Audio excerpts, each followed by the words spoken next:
Hey, it's Mark Lanier with your video thought for the day. All right, you know that feeling when you discover something that's so good you can't stop talking about it. It may be a new restaurant, it may be a book, it may be a relationship, it may be a TV show, but it's something that you just want to talk about all the time. Well, that's what Thanksgiving is for us this week. Why? Because I'm going to spend a whole week on Thanksgiving.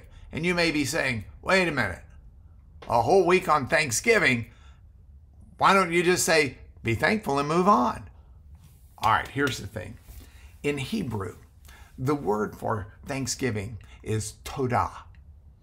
And it shares its root with another Hebrew word, yada, which means to throw or to cast. And the idea is Thanksgiving is when we take our thanks and we actively hurl it heavenward. It's a great, dynamic, purposeful, and life-changing understanding of Thanksgiving. So let's look at it together this week, Thanksgiving week. It's appropriate. Point number one, it's good to do.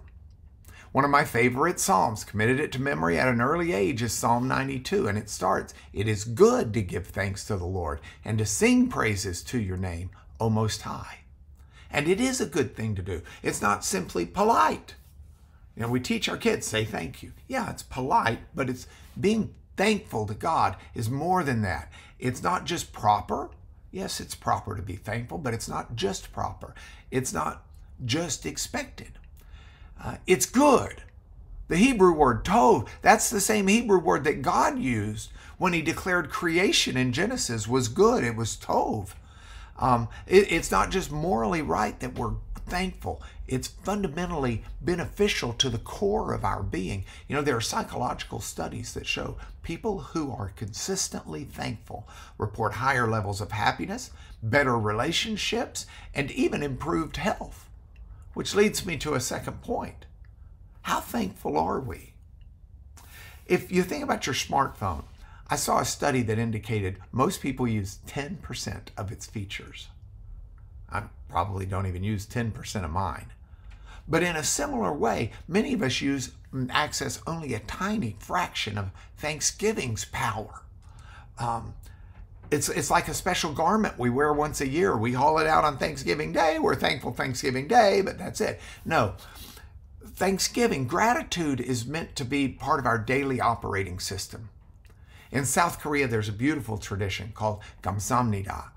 And it's also one of the ways you say thank you. But Gamida is to be thankful in even the smallest gestures, and it's woven into their cultural DNA. It transforms ordinary moments into meaningful connections. Which brings me to my third and final point. This week, as I unpack 5 different dimensions of Thanksgiving, I want us to not only learn about it and think about it, but practice it.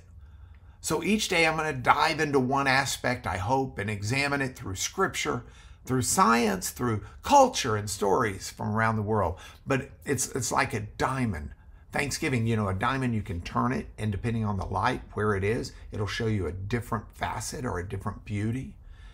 In the same way, Thanksgiving shows us different facets of a transformative power when we take time to study it and to practice it.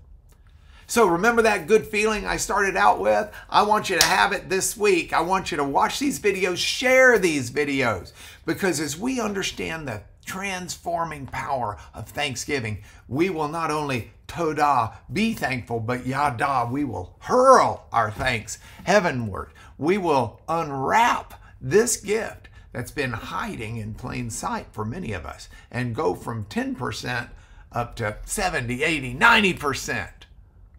That's why I've made this your video thought for today.